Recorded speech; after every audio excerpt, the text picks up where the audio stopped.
আসসালামু আলাইকুম ওয়া রাহমাতুল্লাহ।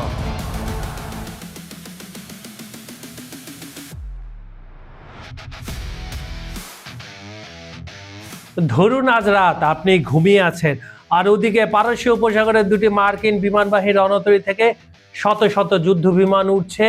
গন্তব্য কোথায় জানেন? ইরানে। এটা কোনো সিনেমার দৃশ্য না, এটা হতে পারে আগামীকাল শনিবারের বাস্তবতা।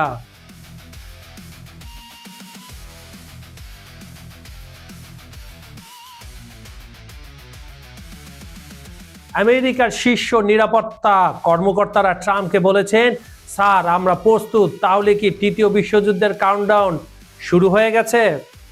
আসসালামু আলাইকুম বন্ধুরা, খবর সংযোগের বিশ্লেষণমূলক অনুষ্ঠানে আজকের ভিডিওতে আমরা দেখব ঠিক কি হচ্ছে, কেন হচ্ছে এবং সবচেয়ে গুরুত্বপূর্ণ এর পরিণতি কি হতে পারে। ভিডিও শেষে আমি এমন একটা তথ্য বলবো যেটা আপনি আর কোথাও পাবেন না। চলুন তাহলে শুরু করা যাক। শনিবারের হতে পারে ইরানে হামলা।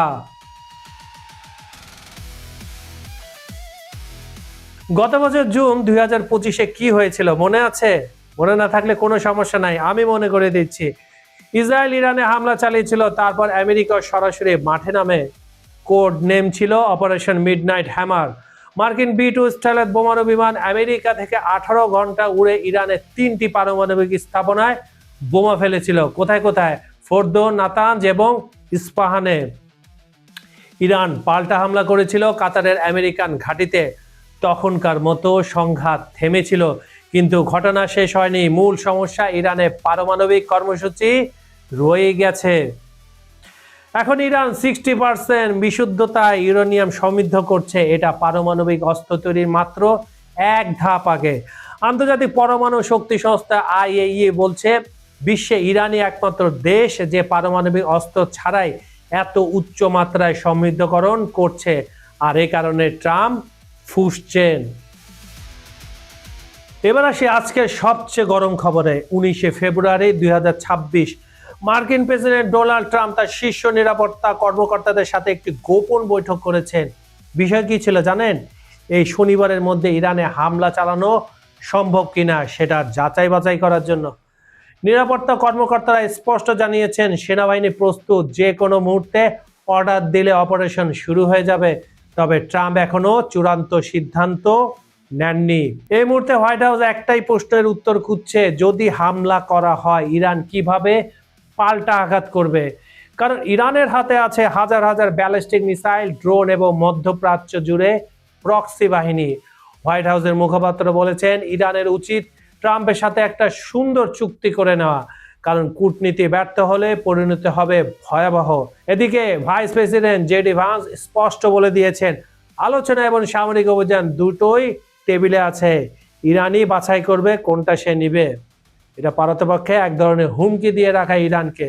কিন্তু ইরানকে তো আমেরিকা চিনে না। ইরান হলো বীরের জাতি, তারা যে কোনো সময় খেলার পাল্টে দিতে পারে। পারস্য উপসাগরে এখন কি আছে আমেরিকার? দুটি বিমানবাহী রণতরী, USS আব্রাহাম লিঙ্কন এবং USS জেরার্ড ফোর্ড। প্রতিটি রণতরীতে প্রায় 80টি করে যুদ্ধ বিমান, 12টি গাইডেড মিসাইল ডেস্ট্রয়ার, পারমাণবিক সাবমেরিন, থার্ড এবং প্যাট্রিয়টিক বিমান প্রতিরক্ষা ব্যবস্থা। গত 24 ঘন্টায় আরো 50টি যুদ্ধ বিমান F-35, F-22, F-16 মধ্যপ্রাচ্যের দিকে যাত্রা শুরু করেছে। এখন পর্যন্ত 150টিরও বেশি মার্কিন কার্গো ফ্লাইট, অস্ত্র ও গোলাবারুদ সেখানে পৌঁছে দিয়ে গেছে। সবচেয়ে চাঞ্চল্যকর তথ্য হলো, গতবার অপারেশন মিডনাইট হ্যামারের ঠিক 4 দিন আগে F-22 র্যাপটার বিমানগুলো ইউরোপের দিকে যাত্রা করেছিল। এবারও ঠিক তাই হচ্ছে। এর মানে কি? বিশেষজ্ঞরা বলছেন এটা কোনো কাকতালীয় নয়, ইতিহাস নিজেকে পুনরাবৃত্তি করছে। আর সেনা ব্যাপারটা আরো ভয়ের। এদিকে ইরান কিন্তু চুপ করে বসে নেই। 19 ফেব্রুয়ারি ইরান তার দক্ষিণ অঞ্চলে রকেট নিক্ষেপের মহড়া দিচ্ছে। এত বড় অনুশীলন যে বৈমানিকদের সংস্থা নোটামকে বিশেষভাবে সতর্ক করতে হয়েছে ওই এলাকায় কোনো বিমান যেন না যায়, মানে নো ফ্লাই জোন। এই সপ্তাহে ইরান হরমুজ প্রণালীতে নৌ মহড়া দিয়েছে। বৃহস্পতিবার রাশিয়া নৌবাহিনীর সাথে যৌথ মহড়া হচ্ছে ওমান সাগরে। ইরানের রিয়ার অ্যাডমিরাল হাসান মাকসুদুল বলেছেন, এই মহড়ার উদ্দেশ্য হলো কোনো একক দেশকে এই অঞ্চলে একতরফা পদক্ষেপ নেওয়া থেকে বিরত রাখা। বার্তাতে একেবারে পরিষ্কার, ইরান ভয় পাচ্ছে না, কিন্তু পর্দার আড়ালের চিত্রটা ভিন্ন। রিপোর্ট অনুযায়ী ইরানের শীর্ষ কর্মকর্তারা খামেনিকে জানিয়েছেন যে দেশের ভেতরে জন অসন্তোষ এত তীব্র যে ভয় আর প্রতিবন্ধিতা হিসাবে কাজ করছে না। যদি আমেরিকা হামলা করে মানুষ আবার রাস্তায় নামবে এবং এই সরকার ভেঙে পড়তে পারে। কিন্তু তার মানে কি কূটনীতি একেবারে শেষ? না, এখনো একটা সুতো ঝুলে আছে। গত 2 সপ্তাহে 2 দফা আলোচনা হয়েছে আমেরিকা ও ইরানের মধ্যে। প্রথমটা ওমানে, দ্বিতীয়টা জেনেভায়। ট্রাম্পের উপদেষ্টা জ্যারেড কুশনার এবং স্টিভ উইটকফ ইরানের পররাষ্ট্রমন্ত্রীর সাথে 3 ঘন্টা কথা বলেছেন পরোক্ষভাবে। উভয় পক্ষ বলছে কিছুটা অগ্রগতি হয়েছে, কিন্তু ভাইস প্রেসিডেন্ট ভান্স স্বীকার করেছেন ইরান ট্রাম্পের লাল রেখাগুলো এখনো মানতে রাজি নয়। আমেরিকা কি দাবি করছে? ইরান যেন সম্পূর্ণভাবে পারমাণবিক সমৃদ্ধকরণ বন্ধ করবে। আর ইরানের অবস্থান, ইরান বলছে শান্তিপূর্ণ পারমাণবিক শক্তি তাদের অধিকার। এই ফারাক পূরণ করা প্রায় অসম্ভব। বিশেষজ্ঞ বারবারা স্লাভিন বলেছেন এই আলোচনায় চুক্তির কোনো ভিত্তি তিনি দেখছেন না, যেটা খুবই খারাপ সংকেত। সিনেটর লিন্ডসে গ্রাহাম বলেছেন হামলা কয়েক সপ্তাহ ধরে, কিন্তু ট্রাম্পের এক উপদেষ্টা অ্যাক্সিওসকে বলেছেন বস বিরক্ত হয়ে যাচ্ছে, 90% সম্ভাবনা আছে আগামী কয়েক সপ্তাহের মধ্যে সামরিক অভিযান দেখা যাবে। কিন্তু ট্রাম্প কেন সিদ্ধান্ত নিতে পারছেন না জানেন? কারণ ইরান তো এখন আর একলা নেই। চীনের ডেস্ট্রয়ারগুলা পারস্য মহাসাগরে ঘোরাফেরা করছে। রাশিয়া তার উন্নত মানের প্লেন এবং ক্ষেপণাস্ত্র ইরানকে দিয়ে রেখেছে এবং বারবার কূটনীতিকভাবে সাবধান করছে আমেরিকা যেন ইরানে হামলা না করে। এখন প্রশ্ন হলো, যদি সত্যি হামলা হয় তাহলে কি হবে? এবার অনেক বড় পরিসরে পরিকল্পনা করছে আমেরিকা। শুধু পারমাণবিক স্থাপনা নয়, এবার নিশানায় থাকতে পারে ইরানের রাষ্ট্রীয় নিরাপত্তা প্রতিষ্ঠানগুলো। এটা হবে সপ্তাহের পর সপ্তাহ চলা একটি দীর্ঘমেয়াদী অভিযান। ইরান পাল্টা হামলা করতে পারে মধ্যপ্রাচ্যের মার্কিন ঘাঁটিতে, জর্ডান, কুয়েত, সৌদি আরব, কাতার, বাহরাইন, সংযুক্ত আরব আমিরাত, তুরস্ক, সব জায়গায়। হরমুজ প্রণালী বন্ধ করে দেওয়ার হুমকি আছে। এই প্রণালী দিয়ে বিশ্বের তেল সরবরাহের 1/5 যায়। বন্ধ হলে তেলের দাম আকাশ ছোঁয়া হবে। এবার সেই কথাটা বলি যা অন্য কোথাও আপনি পাবেন না।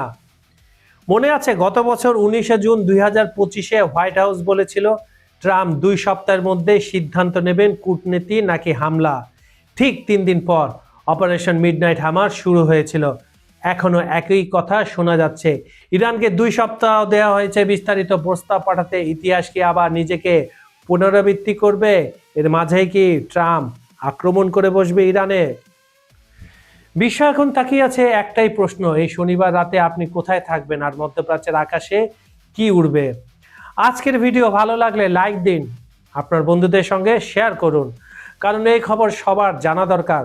কমেন্টে জানান আপনি কি মনে করেন আমেরিকা কি সত্যি হামলা করবে? আমি আপনার সাথে আছি পরবর্তী আপডেট পর্যন্ত। বিজ্ঞাপন ও প্রমোশনের জন্য ডেসক্রিপশনে দেওয়া নাম্বারে আপনারা যোগাযোগ করতে পারেন। খবর সংযোগের বিশ্লেষণমূলক অনুষ্ঠানটি আপনারা পৃথিবীর কোন প্রান্ত থেকে দেখছেন কমেন্টে জানান। Bangladesh, Bharat, Pakistan, America, Europe, Ukraine, Brazil, Argentina, Africa, সৌদি আরব, কুয়েত, দুবাই, মধ্যপ্রাচ্য, যেখান থেকে দেখুন না কেন আমরা আপনার মতামত শুনতে চাই। আজ এ পর্যন্ত আমি কাজল হায়দার বিদায় নিচ্ছি। দেখা হবে পরের ভিডিওতে নতুন কোনো ইস্যু নিয়ে। ভালো থাকুন, নিরাপদে থাকুন। আল্লাহ হাফেজ।